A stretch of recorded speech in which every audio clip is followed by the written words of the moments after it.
I had my first mammogram. The mammogram machine just shows me that patriarchy is still well and good. Because how are we in the year 2025?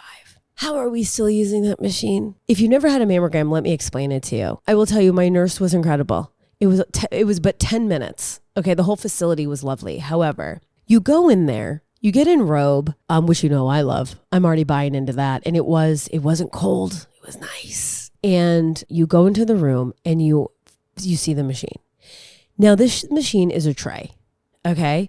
And above that tray is what I would describe as like a Dollarama platter. There's like an edge to it. You could put chips and dip or pretzels, almonds, whatever your taste bud desires. And you're instructed obviously to get the old cans out, get your boob out, and just shove as much of it as you can on the table.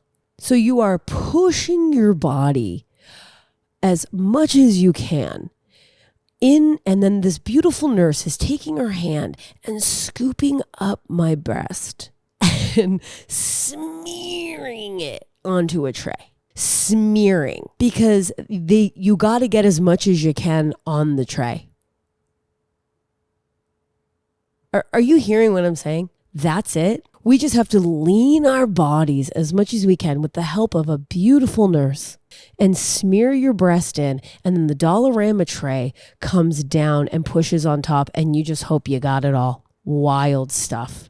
If you're a man listening to this, how do you check your nuts? You're not pushing and smearing, but maybe you are. I think I presented my boobs too much. Like that's the thing when I get nervous, like I put on a show that no one is asking me for.